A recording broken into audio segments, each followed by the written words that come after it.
11 pada saat ini. Sebelum kita masuki materi kita, Ibu ingin kalian melihat dua foto yang sudah Ibu tayangkan ini. Nah, di foto pertama itu panggung kosong dengan lampunya itu sangat redup. Nah, sedangkan yang kedua itu panggungnya itu penuh dengan dekorasi dan sangat mewah. Yang ingin Ibu tanyakan, menurut kalian yang mana itu yang menarik kira-kira? Yang kedua Bu, lebih mewah, kayak ada energinya. Oke, boleh lagi. Terus ada lagi? Yang kedua Bu, karena lampunya mewah. Setelah itu atau ada lagi? Saya Boleh ya. yang pertama ada nuansa mistisnya Bu, lebih dramatis justru karena kosong. Oke, mungkin ada pendapat lain dari semuanya? Saya pilih yang kedua Bu, soalnya lebih ramai gitu. Oke, nah menarik sekali bukan? Tadi Yulia sudah bilang kalau yang foto pertama itu nuansanya itu lebih mistis dan lebih dramatis karena itu kosong. Sedangkan tadi itu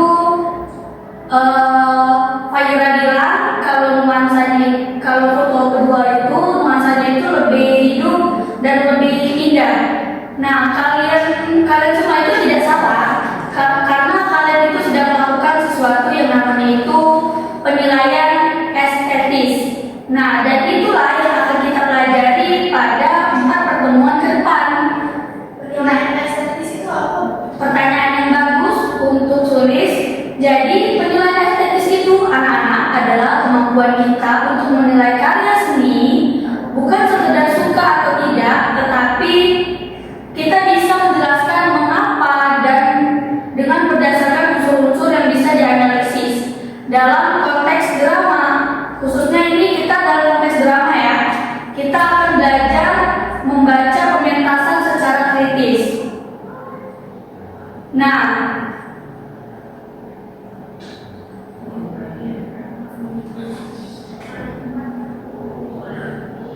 di sini aku akan memperlihatkan satu video untuk kalian simak. Lihat baik-baik ya.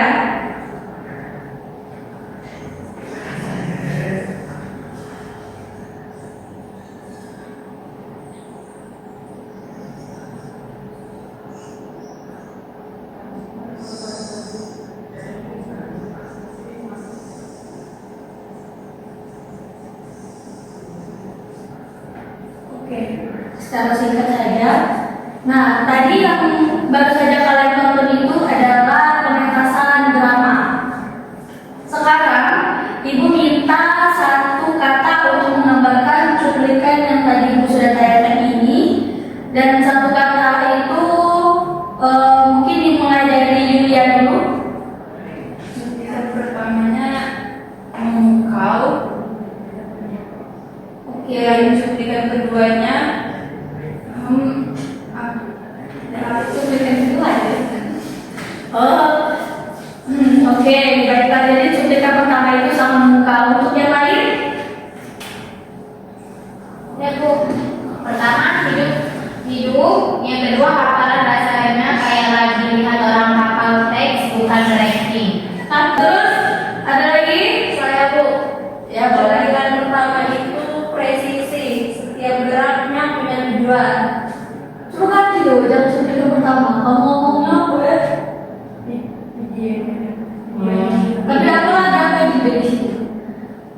Nah, bagus buat kamu yuk itu bagus buat Fayra atas jawabannya tadi. Berarti kalian itu sudah menyebutkan dua kata kunci presisi dan satu lagi tadi canggung. Kalau kita bicara tentang drama ini, apa yang membuat gerakan aktor itu terasa presisi atau canggung? Mira, Latihan Bu, dan penjiwaan daster. tepat sekali. Jadi itu adalah aspek pertama yang akan kita yaitu yang pertama adalah acting. Di dalam acting itu ada beberapa lagi aspek, kira-kiranya Di panggungnya Bu, juga dekorasi lampu. Sama sutradaranya, kan yang atur semua itu sutradara. kalian sudah hampir menjawab sendiri. Dalam pementasan drama ada 3 aspek utama yang akan jadi fokus proyek kita pada pertemuan ke depan. Yang pertama yaitu tentang acting, penyutradaraan, lalu ada tata letak panggung. Dan dari 3 aspek ini, kalian nanti akan membuat sebuah video esai kritik drama. Video esai maksudnya seperti apa Bu? Pertanyaan yang bagus untuk Mia. Jadi, video kritik esai itu adalah format audio visual di mana kalian akan menggabungkan cuplikan dengan pementasan drama yang kalian pilih nanti. Lalu kalian membuat narasi atau analisis kritis. Baik, bayangkan seperti kalian itu mereview mendalam. Kalian itu mereview mendalam suatu video di YouTube ataupun di sosial media lainnya, tapi ini lebih ke akademis dan berstruktur. Mungkin Ibu akan kasih durasinya itu 5-10 menit. Wah, berarti kita akan ngomong di depan kamera ya Bu? Boleh. Kalian itu boleh ber-voice over langsung atau kalian rekam itu, lalu kalian gabungkan dengan gambar yang kalian pilih nanti. Nanti kita pilih sesuai kemampuan dan kenyamanan masing-masing kelompok aja ya. Baiklah, ketemu lagi anak-anak di pertemuan kita yang kedua.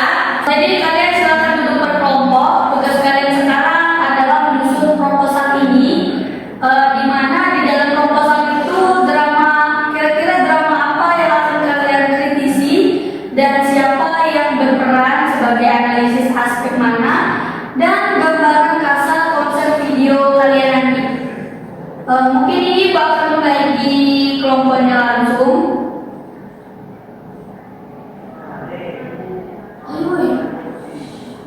Untuk kelompok 1 yaitu Yulia, Faira, dan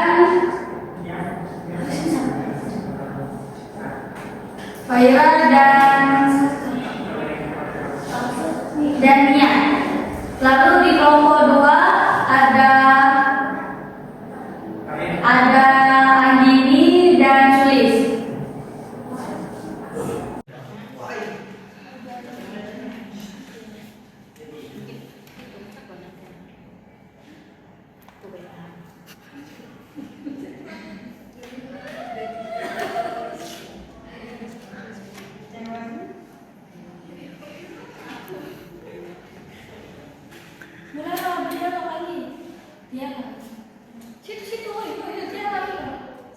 Kita pakai rekaman teater gandrik saja. Saya pernah nonton dan menurut saya menarik untuk dikritisi.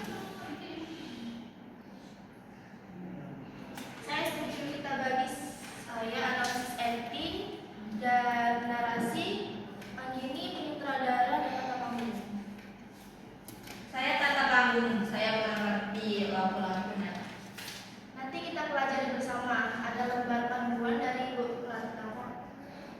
Kalau saya jadi narator harus ngomong di depan kamera. Enggak, kamu voice over saja, nulis skrip sekaligus rekam suara. Itu mainnya kamu.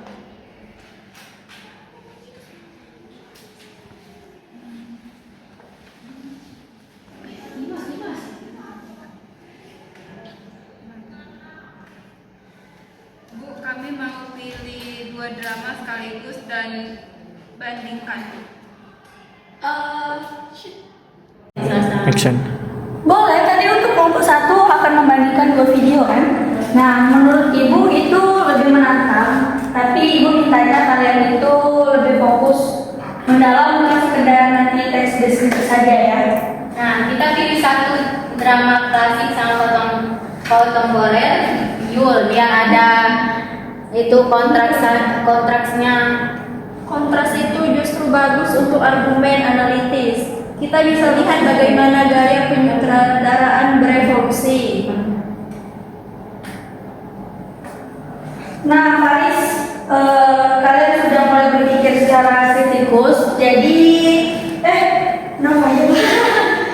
Nah, Mbak Ira, kamu tadi sudah mulai berpikir secara kritis dan Ibu rasa kalian itu sudah harus mencatat ide-ide kalian dan kalian buat proposal ini seperti yang Ibu ceritakan tadi, oke?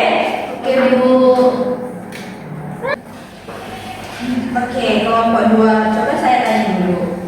Nia, kamu bilang narasi teater Gandrik kuat, tapi kalau ada yang bilang itu terlalu lambat dan membosankan, kamu jawab apa?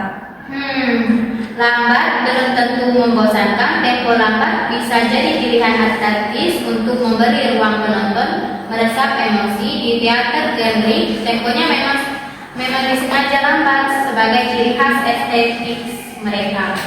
Bagus, itu jawaban yang argumentatif. Saya sangat senang sekali melihat simulasi yang telah kalian lakukan itu. Itulah yang saya harapkan sebenarnya. Jadi kalian itu tidak hanya sekedar menghafal, tapi kalian itu benar-benar memahami atau bisa mempertahankan diri dalam diskusi. Jadi mungkin Ibu rasa ini sudah punya kita ajang pulang.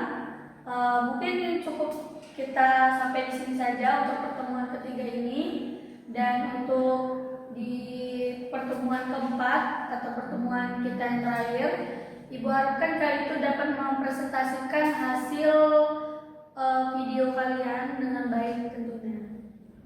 Itu saja yang dapat Ibu sampaikan. Lebih dan kurangnya Ibu mohon maaf. Ibu akhiri, wassalamualaikum warahmatullahi wabarakatuh. Waalaikumsalam warahmatullahi wabarakatuh. Bu Ratna, berangkat dari setiap kelompok. Dimas. Kita lihat hari ini bagaimana. Mungkin ada kemajuan dari masing-masing kelompok.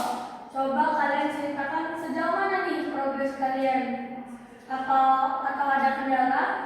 Mungkin mulai dari kelompok 1 dulu kali.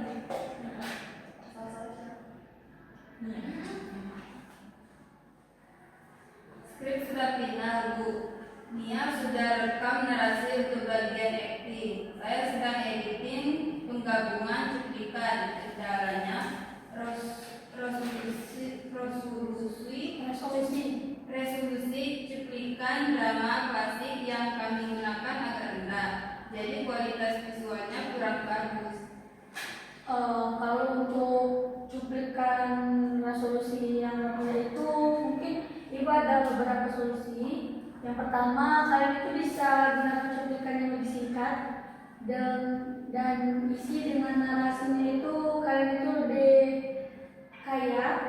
Dan yang kedua, kalian bisa tambahkan overlay teks untuk mengkompensasi kualitas visualnya. Nah, yang bagian penting argumennya itu tetap kalian kuatkan.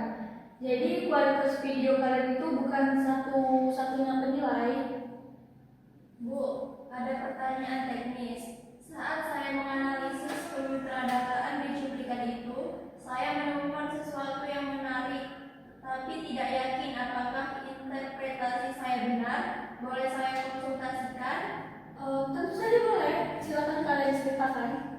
Di satu adegan, sutradara menempatkan dua karakter yang berkonflik di sisi panggung yang berlawanan, tapi mereka tidak pernah bertatap muka langsung sepanjang adegan itu. Apakah ini kesalahan blocking atau ada maknanya? Fahira, Ibu rasa kamu itu telah menemukan apa yang disebut symbolic staging.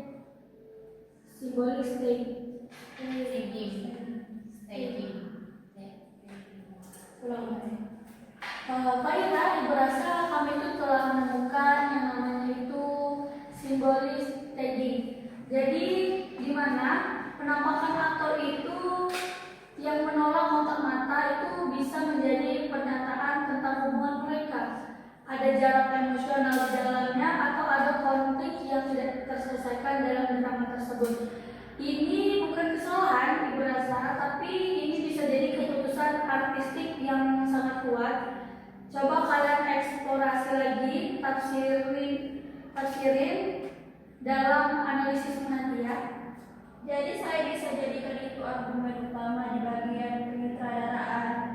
Bisa, Ibu rasa itu bisa, dan itu akan jadi bagian yang paling menarik dari video kalian nanti, karena tidak semua orang itu akan karena tidak semua orang itu dapat menangkapnya saat mereka itu menonton adegan tersebut. Oke, untuk kelompok 2, Kami sudah selesai rekaman narasi untuk acting dan penyutradaraan, tapi ada masalah teknis sih. Rekaman suara Wahyu ada suara angin di belakang. Rekaman suara Nia ada suara angin di belakang. Maaf Bu, saya rekamannya agak malu gitu, jadinya saya duluan. tidak apa-apa nih ya. Itu bisa diatasi kok.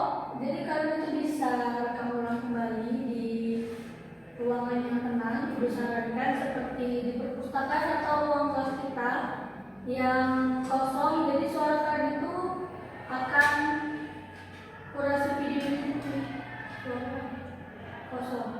Jadi suara itu adalah suatu elemen krusial video esai. Nah, jadi narasi yang tidak terdengar itu akan jelas dan akan mengganggu kesulitan kalian dalam berpresentasi nanti. Bu, tata panggung bagian saya sudah selesai, tapi saya merasa kurang dalam. Saya hanya analisis set dan kostum, pencahayaan dan suara saya tidak terlalu paham.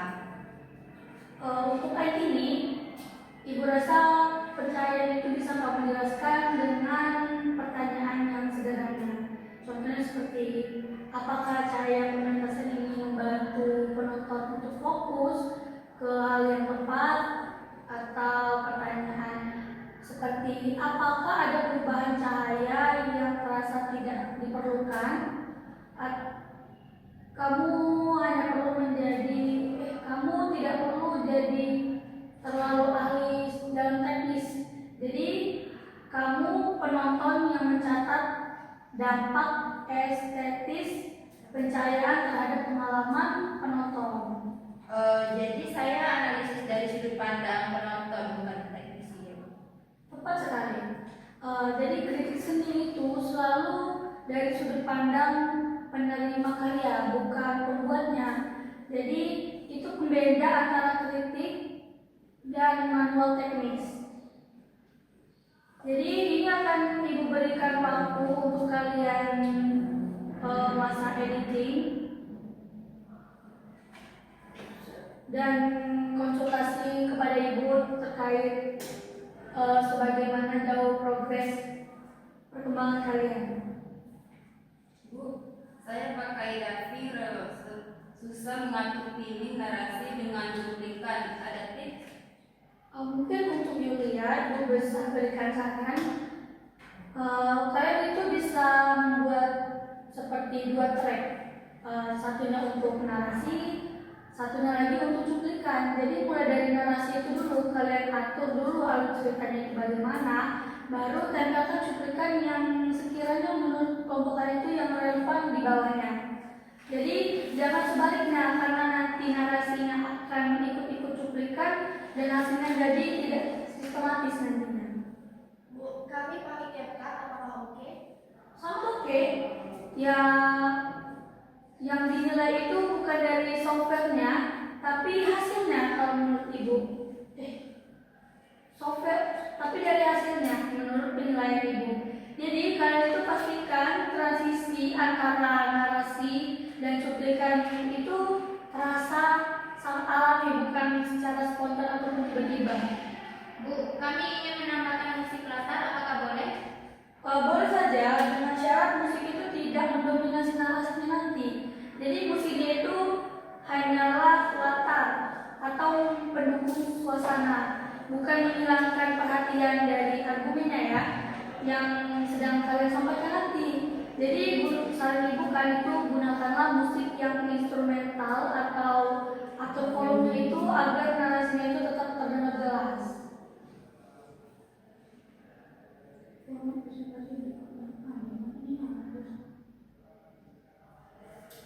Jadi untuk pertemuan keempat keempat, yaitu adalah hari presentasi bagi kalian semua. Jadi ibu maunya setiap kelompok itu menayangkan video esai yang telah kalian buat itu. Ibu kasih estimasi waktunya itu sekitar 8 menitan. Setelah itu ibu akan menyuruh kalian untuk membuka sesi tanya jawab sebanyak selama 5 menit untuk 5 menit, di mana kelompok lain kalian itu bisa boleh menantang atau mendukung argumen dari kelompok kalian. Kalian juga harus siapkan pertahanan analisis dengan argumen-argumen tambahan tentunya. Bu, bagaimana kalau ada yang mengkritik analisis kami dan kami tidak setuju? Itu pertanyaan yang bagus dari Yulia tadi. Dalam diskusi akademis itu anak-anak tidak setuju itu sah-sah saja, karena asal disertai alasan. Nah, jadi kalian itu bisa menjawab, kami memahami perspektif itu, tapi kami berargumen bahwa bla bla bla bla seperti itu. Jadi kemudian kalian juga harus menjelaskan basis analisisnya. Jadi jangan defensif. Jadikan perbedaan dari pendapat kelompok lain itu sebagai diskusi yang memperkaya. Bu, kalau ada yang menanyakan sesuatu yang di luar yang kami analisis, boleh kami bilang tidak tahu, Bu. Tentu saja, Nia, kejujuran intelektual itu menurut kejujuran intelektual itu nilai yang sangat tinggi. Jadi lebih baik bilang itu aspek yang menarik dan tidak kami analisis dalam proyek ini daripada kalian itu harus mengarang jawaban kalian. Dan kalau mau, kalian bisa jadikan itu bahan refleksi kalian sebagai penutup kalian dalam presentasi nanti.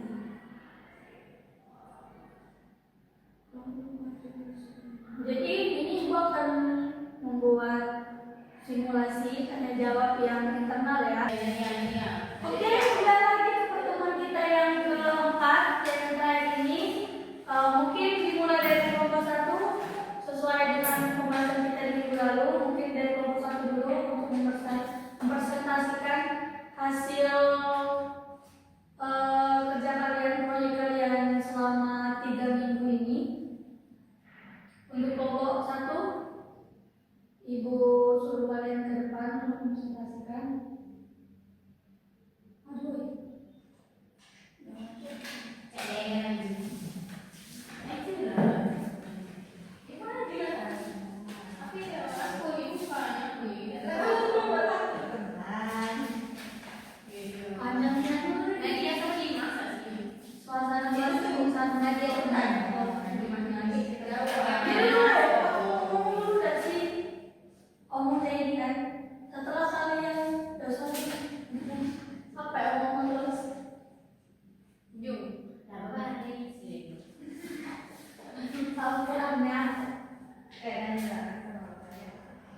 Setelah kami menonton video tadi, buka sesi tanya jawab ya, tenang. Iya, saya tenang.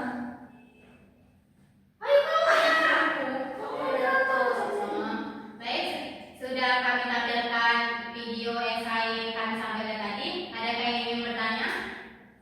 Oke, mungkin terima kasih dulu Ibu ucapkan terima kasih kepada kelompok 1. Video esai yang kalian tanya itu menurut Ibu sangat kaya akan argumennya. Sekarang saya buka sesi tanya jawab. Saya wakilkan kepada kelompok 1 untuk membuka sesi tanya jawab kepada kelompok lain. Ayo kepada kelompok 2, adakah yang ingin bertanya? Saya izin bertanya. Saya ingin merespon bagian analisis acting. Kelompok 1 menyatakan bahwa acting drama kontemporer lebih unggul karena lebih natural. Saya ingin bertanya, bukankah acting yang terlatih secara klasik juga punya nilai tersendiri yang tidak bisa dinilai dengan standar naturalisme? Itu poin yang sangat baik, Sulis. Tapi kami tidak mengatakan yang satu lebih baik dari lain secara mutlak. Kami katakan bahwa dalam yang kami bandingkan menggunakan pendekatan efek yang memang sengaja tidak natural untuk efek alienasi. Kami memahami itu dan kami menyebutnya itu menit 4 video kami. Oh, kalau begitu saya salah menangkap. Terima kasih klarifikasi. Nah, ini adalah contoh diskusi ilmiah yang sehat, di mana tadi siswa itu mengajukan tantangan berbasis argumen, lalu dijawab oleh Yulia tadi, di mana respon Yulia tadi itu dengan merujuk pada analisis yang sudah ada, yang telah mereka lakukan, dan yang keduanya itu tidak merasa saling serang, dan itu sangat bagus sekali. Bu, saya mau tanya ke kelompok 1 tentang tata paku. Kalian bilang pencahayaan dalam drama klasik terlalu banyak variasi warna, tapi menurutku itu justru estetis. Gimana? Gini, estetis itu memang subjektif, tapi pertanyaannya bukan soal estetis atau tidak, tapi apakah variasi warna itu mendukung narasi atau justru membingungkan penonton. Argumen kami dalam adegan yang harusnya membangun ketegangan, variasi warna yang terlalu banyak memecah fokus penonton, itu yang kami kritisi. Oh, jadi konteksnya yang menjadi ukuran bukan sekadar selera ya? Tepat sekali ini. Jadi itulah yang namanya inti dari kritik seni, anak-anak semuanya. Jadi konteksnya itu selalu jadi penentu apakah pilihan artistik berhasil atau tidaknya. Jadi dari setelah kelompok 1 tadi, Ibu rasa untuk kelompok 2 yang menanyakan video tergandrik boleh maju ke depan.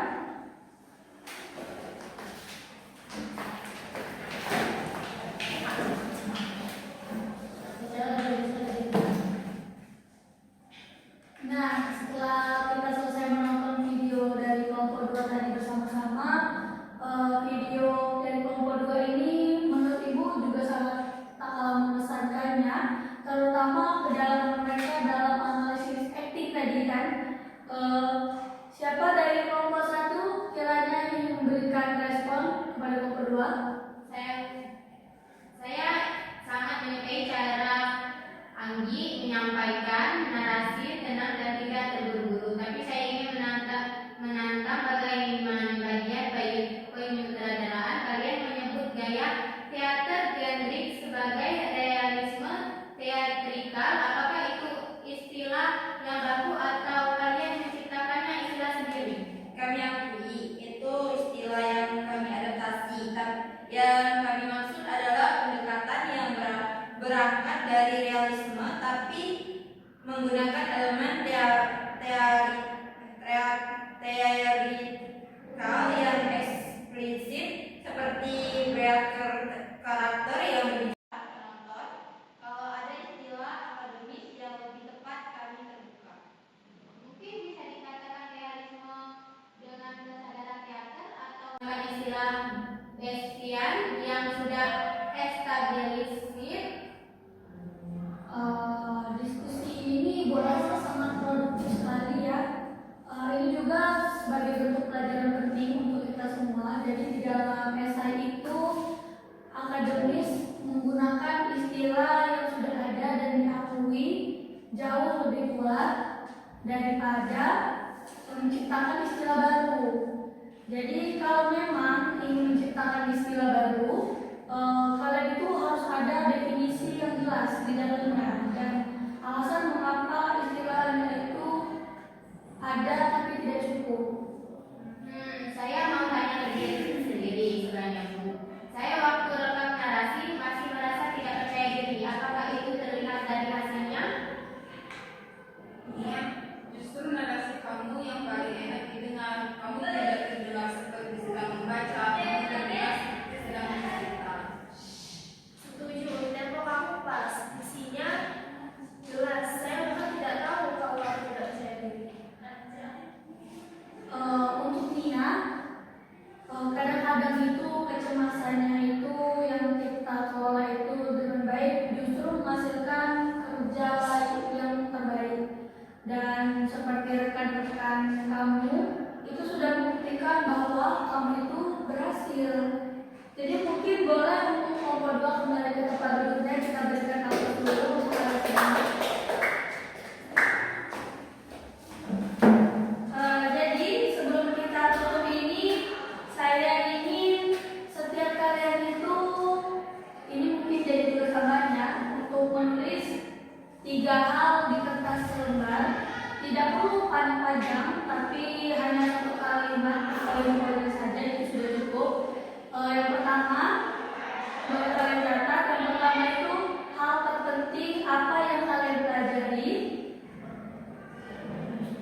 tulis.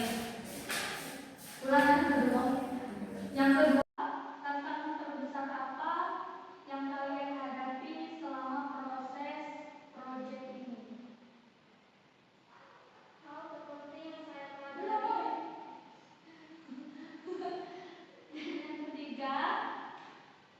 Yang ketiga, satu hal yang akan kalian lakukan berbeda jika mengulang proyek ini.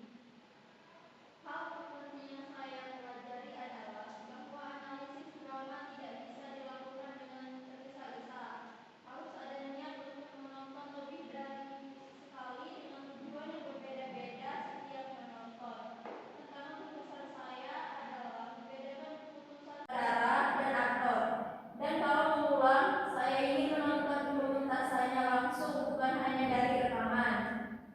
Saya belajar bahwa saya bisa menyampaikan analisis dengan baik kalau saya benar-benar percaya pada apa yang saya katakan. Tantangan saya adalah kepercayaan diri sendiri. Kalau mengulang, saya ingin lebih berani berkontribusi. Ada lagi selanjutnya.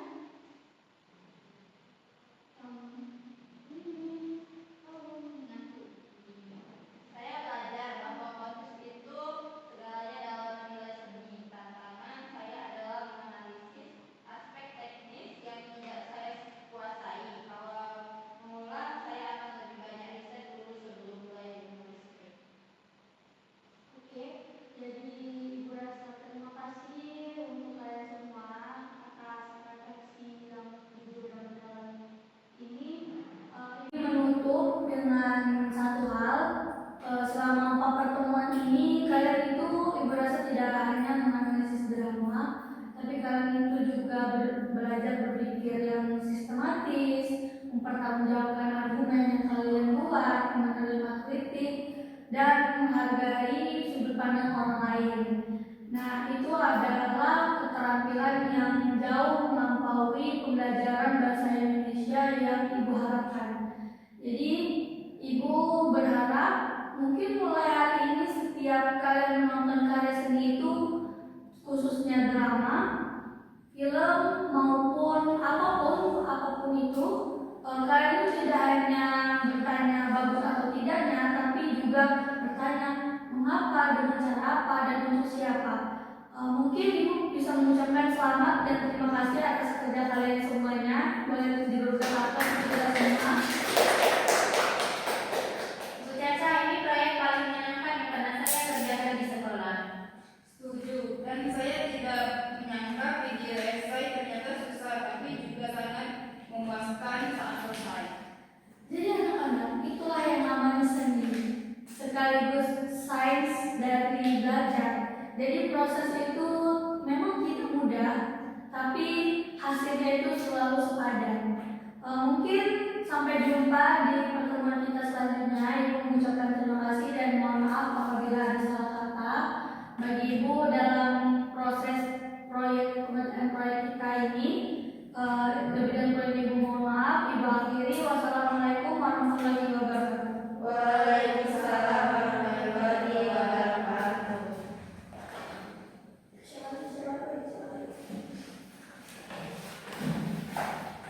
Yeah.